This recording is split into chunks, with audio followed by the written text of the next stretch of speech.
আজকে বৃহস্পতিবার না? আজকের এই রাতটা যে জুমার রাত জানেন আপনারা?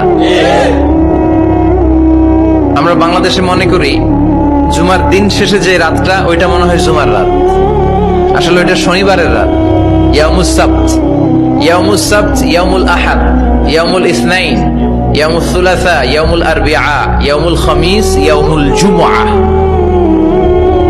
এই হচ্ছে 7 দিনের আরবি নাম। আজকে হচ্ছে ইয়াউমুল খামিস। এর দিনে বিশ্বনবী রোজা রাখতেন। সোমবার, বৃহস্পতিবার সুযোগ হলে রোজা রাখবেন। যারা রোজা রাখবে তাদের জন্য ইন দ্য ডে অফ জাজমেন্টে আল্লাহ স্পেশাল একটা গেট বানাবে জান্নাতে ঢোকার জন্য। ওইটার নাম হচ্ছে রাইয়ান। মান দাখালাহু লাম ইয়াজমা আবাদা। একবার who can enter within this door he will never be thirsty again. একবার যে দরজা দিয়ে জান্নাতে ঢুকতে পারবে আজীবনের জন্য তার গলার তৃষ্ণা মিটে যাবে।